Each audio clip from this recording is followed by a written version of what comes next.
तेजस्वी यादव को महागठबंधन के सीएम उम्मीदवार बनाए जाने पर बीजेपी की तरफ से एक बड़ी प्रतिक्रिया आई है।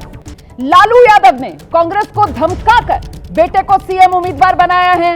लालू ने गुंडागर्दी करके बेटे को सीएम उम्मीदवार बनवाया। और ये कह कौन रहा है? ये कह रहे हैं प्रदेश के डिप्टी सीएम सम्राट चौधरी। चोर के बेटे को सीएम उम्मीदवार बनाना शर्मनाक है। सुनिए।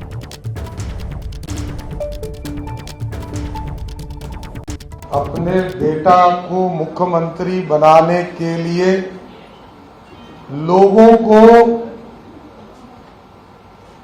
एक तरह से टॉर्चर करके, कांग्रेस को टॉर्चर करके और सभी पार्टियों को टॉर्चर करके सबके खिलाफ उम्मीदवार उतार के जिस तरह अपराधियों का राज 15 साल तक लालू जी ने बिहार में चलाया, गुंडागर्दी करके अपने गठबंधन में मुख्यमंत्री का प्रत्याशी बनाया।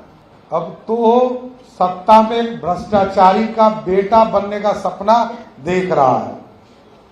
ये तो चोरी के आरोप में जो व्यक्ति पंजीकृत अपराधी हो चुका हो, उसको चोर के बेटा को मुख्यमंत्री का उम्मीदवार बनाया है। सम्राट चौधरी को आपने सुना। कांग्रेस के प्रवक्ता अभय दुबे जी से इसका जवाब लेंगे। अभय जी, जरा बताइए, ये दबाव में कांग्रेस पार्टी को झुकना पड़ा? और सर, वैसे ये सवाल इसलिए वाजिब हो जाता है क्योंकि आप टाइमिंग देखिए ना, कहां तो चुनाव की तारीखों का ऐलान हो गया सर, वो नॉमिनेशन की तारीख के क्या, नॉमिनेशन वापस लेने की तारीख भी खत्म हो गई और बावजूद इसके अब जाकर ये प्रेस कॉन्फ्रेंस हो रही है। और वो भी इन हालात में हो रही है कि अभी तक कौन कितनी सीटों पर लड़ रहा है, इसको लेकर एक फॉर्मल अनाउंसमेंट महागठबंधन में हुआ ही नहीं। अभय जी। हाँ रोमाना जी, 18 दिन में महाभारत का युद्ध पांडवों ने जीत लिया था, कौरवों को परास्त कर दिया था। तो ये जो एनडीए का कौरवों का गठबंधन है ना, और ये मैं नहीं कह रहा हूं, ये गठबंधन तो जीतन राम मांझी जी ने बताया कि ये कौरवों का गठबंधन है, क्योंकि उन्होंने ही गुहार लगाई थी दे दो मुझको 15 ग्राम, रखो अपनी धरती तमाम। और ये संजय भी है इनका, ये प्रवक्ता, देखिए ये सब सुनाएंगे धृतराष्ट्र को कहानी की कैसे कैसे पराजय हो रही। इतना नाराज संजय जी पर मत होइए। अगर उन्हें जलेबी और इमरती का अंतर नहीं पता है तो वो तो अपने नेता से सीखें, वो भी भूल गए बेचारे। और आरोप कौन लगा रहा है? देखिए आप, सम्राट चौधरी। 6 हत्याओं का आरोप जिन पे लगा हो, कैलिफोर्निया की पब्लिक यूनिवर्सिटी से डिलीट की डिग्री, मतलब पीएचडी किए बगैर, 10वीं पास किए बगैर जो डिलीट की डिग्री ले ले, वो उससे यही तो अपेक्षा करेंगे हम लोग। और ये डर अच्छा है, तेजस्वी जी ने अपनी प्रत्यंचा की टंकार से समूचे एनडीए में खलबली मच गई है। अरे बताइए ना, चेहरा ये तो मानकर चले, इनके तो नेता प्रतिपक्ष का झगड़ा है। भाजपा सुनिए ना, मैं सर जवाब ले लेती हूँ ना। प्रेम शुक्ला जी हमारे साथ मौजूद है। प्रेम शुक्ला जी आइए। वो कह रहे हैं कि ये बीजेपी और एनडीए डर गया है, डर की वजह से सम्राट चौधरी ऐसा बयान दे रहे हैं। आइए सर। नहीं, डर तो ये था कि आज पप्पू यादव कौन है? पप्पू यादव तो कांग्रेस के सहयोगी है ना। पप्पू यादव का बयान है कि राहुल गांधी का आज के प्रेस कॉन्फ्रेंस में बैकग्राउंड में जो तस्वीर नहीं लगी, तो श्रीमान पप्पू यादव ने कहा कि वोट तो राहुल गांधी के चेहरे पर मिलता है। ये मेरा बयान नहीं है, ये बयान पप्पू यादव का है। तो राहुल गांधी का आज जो है, इन्होंने जो बैकड्रॉप लगाया उसमें राहुल गांधी की तस्वीर क्यों नहीं लगाई गई?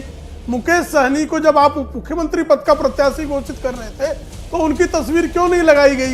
ये ये तो सबके सामने की बात है ना, इसमें क्या छुपा? और भाई कृपा करके मुझे बताइए, श्रीमान लालू प्रसाद यादव, वो 32 साल 5 महीने की सजा चारा चोरी के मामले में उनको है कि नहीं है? और ये चारा चोरी का मामला कांग्रेस के कार्यकाल में दर्ज हुआ तक नहीं हुआ था। जब श्रीमान लालू प्रसाद यादव गिरफ्तार हुए थे तब केंद्र में कांग्रेस समर्थित जनता दल की सरकार थी कि नहीं थी? तो भाई कृपा करके मुझे बता दिए, जिसको 32 साल 5 महीने की सजा हुई हो और जो मेडिकल ग्राउंड पर बेल पर हो और जिसके बेटे पर जमीन जो है लेकर नौकरी देने का आरोप पत्र बाकायदा दायर हो चुका हो, ऐसे में इसके बारे में चारा चोर का पुत्र कहना, इस पर तुम्हें चिढ़ने की क्या बात है रोमाना जी? जवाब किसी लेते को हैं। नहीं चिढ़ना चाहिए, ठीक है। ये तो हकीकत बयान किया जा रहा है ना, जवाब लेते हैं। इसमें क्या गलत है? अभय जी दबाव में तो कांग्रेस नजर आई ना सर। अब 2020 के मुकाबले देखिए आरजेडी तो 143 सीटों पर ही चुनाव लड़ रही है। हाँ, कांग्रेस जो 70 पर लड़ी थी वो घट गई है, आप 61 पर अब चुनाव लड़ रहे हैं। तो कहीं ना कहीं यहाँ पर कांग्रेस दबी हुई, डरी हुई, सहमी हुई, और वो जो आरोप प्रेम शुक्ला जी ने लगाए उस पर भी जवाब देते चलिए अभय जी। मैं धन्यवाद देता हूं राहुल गांधी जी के प्रति प्रेम शुक्ला जी द्वारा सद्भावना प्रकट करने के लिए, मुकेश सहनी जी के प्रति सद्भावना प्रकट करने के लिए। ये सामूहिक पप्पू यादव को उद्धृत किया, ये निर्णय था कि मैंने जब हम पप्पू यादव को उद्धृत किया, मैंने कोई सद्भावना जब नहीं हम की। तेजस्वी मैंने जी, श्रीमान पप्पू यादव को उद्धृत किया। मैं सबका मैंने जवाब पप्पू यादव को उद्धृत किया, मित्र। अधीर मत मैंने उसका पप्पू भी यादव को उद्धृत किया, सबका जवाब दूंगा बारी बारी से। मैं सबका अधीर जवाब नहीं हूं, मैंने पप्पू यादव को उद्धृत सबका किया। जवाब दूंगा, ठीक चिंता मत ठीक है, करिए। मैं मेरी कोई सद्भावना दुर्भावना अब- राहुल गांधी अब- जी की नहीं। अब- ठीक है अब आप अब जवाब सुनिए सुन ना, लेते हैं। ये अब देखिए रोमाना जी, आज जब तेजस्वी यादव जी को हमने महागठबंधन में तय किया, बाकायदा तेजस्वी जी ने प्रस्ताव रखा, उन्होंने तो कहा कि हम एक सामूहिक निर्णय है, तो सब लोगों ने एक स्वर में कहा कि चूंकि आज हम आपको मुख्यमंत्री बनाने की घोषणा करने वाले हैं, इसलिए हम चाहते हैं कि स्पष्ट साफ संदेश ये मैसेज जाए सब लोगों में, और वो गया। इनकी जो तिलमिलाहट है वो इस बात का संकेत है कि ये साफ संदेश गया। हमने सीधा सा सवाल पप्पू किया, यादव तिलमिलाए क्योंकि हुए भाई, इनमें नेता हम इनमें कहाँ है ही नहीं, ये तिलमिलाए? जान गए। अमित शाह जी जान गए हैं पप्पू यादव को जरा कि कह दीजिए कि नीतीश आपके कुमार में गठबंधन में है कि पोटेंशियल नहीं? नहीं है मुख्यमंत्री बनने जरा का, स्पष्ट कर दो, उन्होंने पप्पू साफ यादव इनकार आपके कर दिया। गठबंधन में है कि नहीं? तो बताइए ना, आप पप्पू यादव आपके आप गठबंधन घोषित में है अच्छा कि नहीं? आरोप कौन ठीक है, लगा रहे हैं? चलिए, देखिए, हो गया पप्पू यादव आपके जिनके- गठबंधन में है कि पर हो नहीं? गई बात, आगे बढ़ जाते हैं। एक सेकंड रोमाना जी, जल्दी नहीं से। नहीं रोमाना जी, पप्पू यादव, रोमाना जी, रोमाना जी, नहीं सुनिए रोमाना जी, सर, ये सुनिए। वैलिड बात है। वैसे वो जो कह जिनके- रहे हैं कि साहब पप्पू यादव जिसके तो भा- वो जिस- कांग्रेस समर्थक ही माने जाते हैं, और उन्हीं की तरफ से ये सवाल उठाए गए, और इसी से जोड़कर मैंने भी सवाल पूछा कि साहब कांग्रेस के बैकफुट पर नजर आ रही है, आरजेडी के सामने क्या झुक गए हैं आप लोग? उसका भी जवाब दे रहा हूं ना मैं। जी, लालू जी। यादव जी पर आरोप कौन लगा रहा है? हाँ। जिस भारतीय जनता पार्टी का राष्ट्रीय अध्यक्ष रिश्वत खाते हुए टीवी पर दिखा और सजा याफ्ता हुआ, वो राजनीतिक दल पाठ पढ़ा रही ईमानदारी का लालू यादव, जो सामाजिक न्याय के पुरोधा हैं। इनको तकलीफ यह है कि समाज के पिछड़े लोगों को आगे लाकर लालू यादव ने खड़ा कर दिया और कहा कि सत्ता पर हक तुम्हारा है, इन लोगों का नहीं, जिन्होंने कर्पूरी ठाकुर की सरकार गिरा दी। क्यों सरकार गिरा दी आज बताइए कर्पूरी ठाकुर की? सिर्फ इसलिए कि वो 26% का अंतिम पंक्ति में खड़े हुए लोगों को आरक्षण देना चाहते थे। उनकी मां तक को गालियां दी इन लोगों ने। जनसंघ और राष्ट्रीय स्वयंसेवक संघ ने उनकी सरकार गिरा दी, सड़कों पर आए और तांडव किया, और आज पाठ पढ़ा रहे हैं। तो ये कर्पूरी ठाकुर के खिलाफ, लालू यादव के खिलाफ, तेजस्वी यादव के खिलाफ, राहुल गांधी के खिलाफ इसलिए खड़े होते हैं क्योंकि ये जानते हैं कि वो समाज के अंतिम पंक्ति के लोगों को उस सिंहासन पर बिठाना चाहते हैं जिन पर ये अपना समाजवाद कैसा है जन्मजात सर हक आरजेडी का? समाजवाद कैसा है आरजेडी का,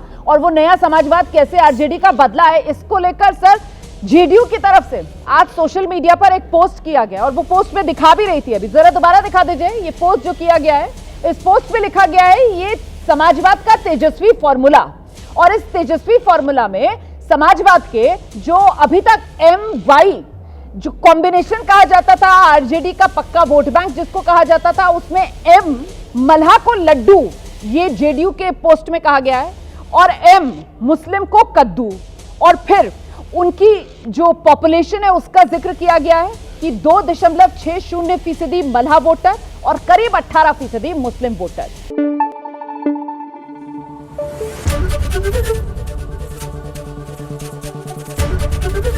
एबीपी न्यूज आपको रखे आगे।